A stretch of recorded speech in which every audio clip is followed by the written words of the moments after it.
The Dirtbag Left and the Cancer of Tailism. August 17, 2019. By Alyson Escalante. What is the relationship between the communist movement and the masses? How ought we as communists relate to the present beliefs and attitudes of the masses?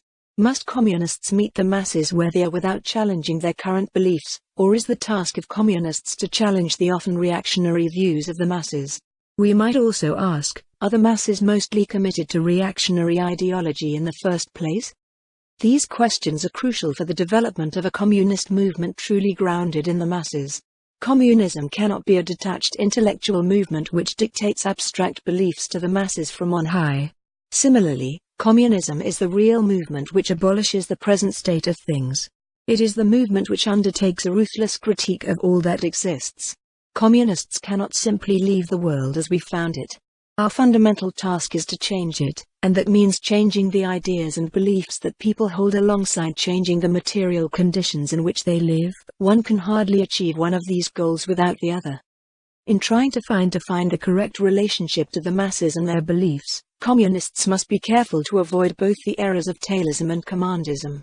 Lenin first described tailism in What Is to Be Done as a description of the way certain followers of economism refuse to try to raise the consciousness of the workers, instead tailing behind the organic development of the workers in trade union organizing. Mao described tailism succinctly in On Coalition Government when he wrote, quote, "Tailism in any type of work is also wrong, because in falling below the level of political consciousness of the masses and violating the principle of leading the masses forward, it reflects the disease of dilatoriness. Our comrades must not assume that the masses have no understanding of what they themselves do not yet understand. It often happens that the masses outstrip us and are eager to advance a step when our comrades are still tailing behind certain backward elements, for instead of acting as leaders of the masses, such comrades reflect the views of these backward elements and, moreover, mistake them for those of the broad masses." End quote. For Mao, tailism occurs both as an underestimation of the actual consciousness of the masses and as a form of laziness that rejects the responsibility of communist leadership, instead simply following the lead of the masses. Mao correctly notes that oftentimes communist cadre are surprised to discover that the masses are far more advanced and eager for revolutionary action than they are assumed to be.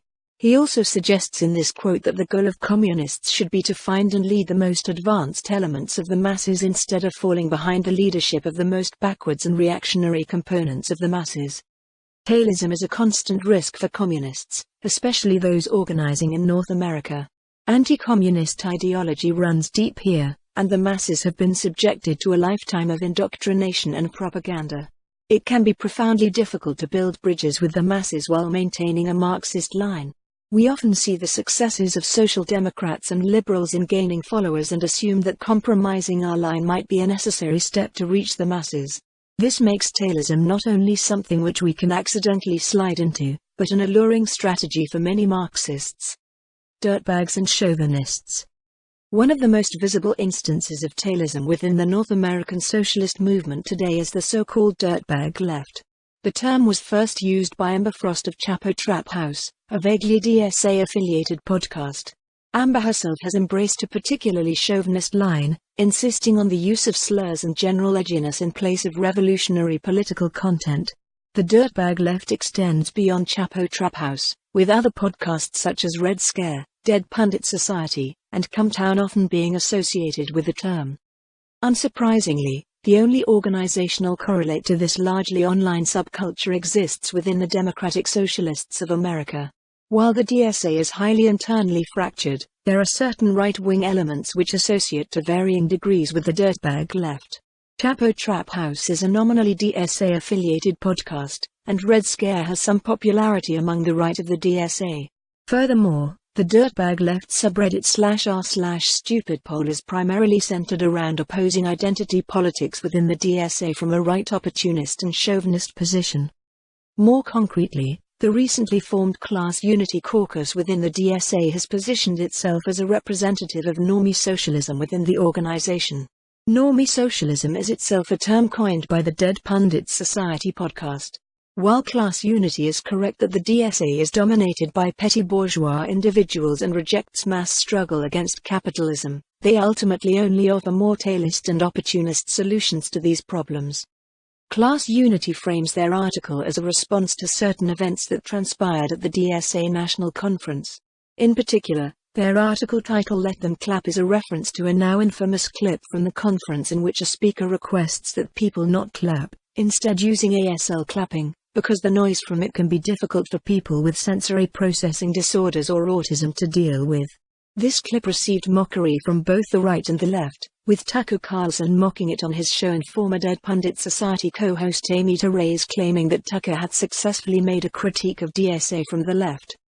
Amy and her fellow chauvinists associated with the Dirtbag Left, including Amy's former Deeps co-host Adam Proctor, have pointed to the video in question as evidence of an out-of-touch radical liberal subculture obsessed with social justice at the cost of alienating workers.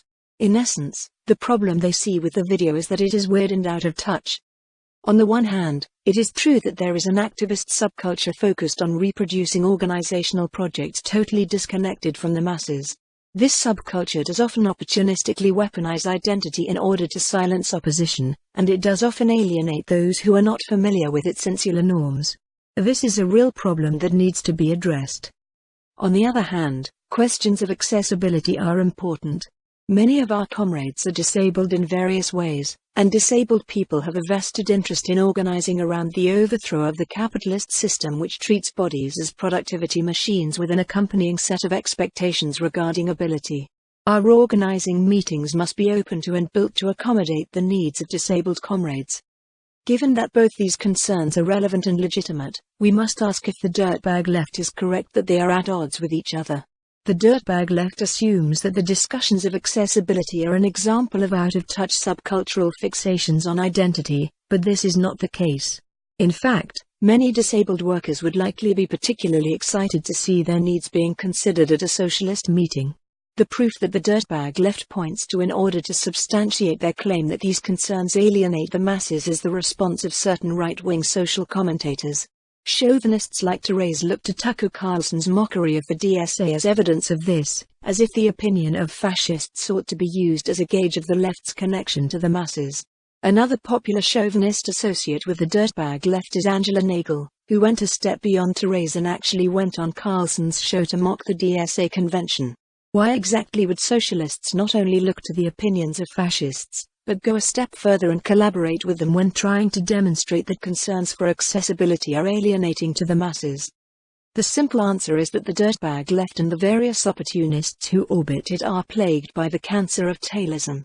They assume that the masses themselves are mostly dominated by reactionary sentiments, and that fascist figures like Tucker Carlson somehow speak for the masses.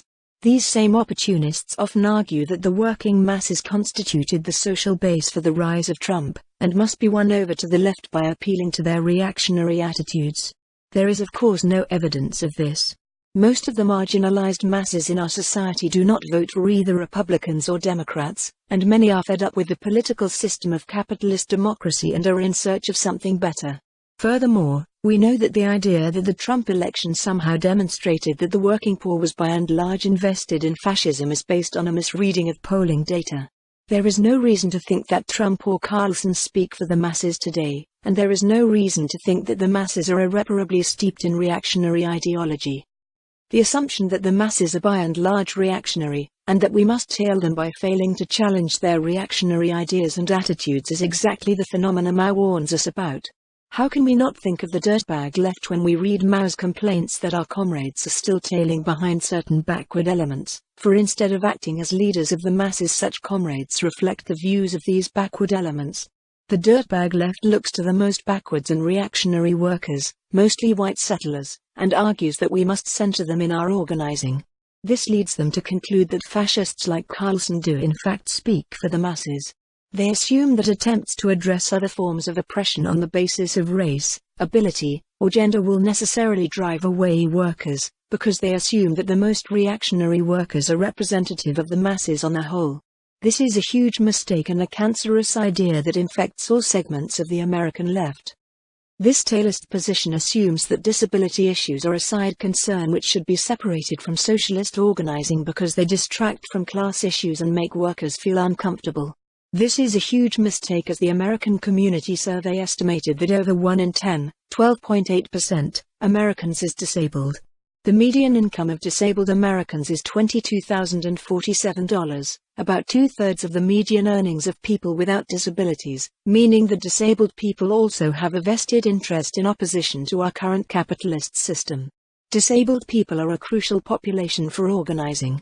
This is a sizable chunk of the population that cannot be mobilized if we do not pay attention to accessibility in our organizing. It would be a mistake grounded in the most crass chauvinism and Tailism to ignore the needs of disabled people in our organizational spaces because fascists and reactionaries think it's weird and make fun of us for it. This analysis is equally applicable to questions of race. The Dirtbag Left has consistently opposed an emphasis on race and decolonization as instances of radical liberalism. Again, the assumption at play is that these issues decenter class struggle and alienate workers.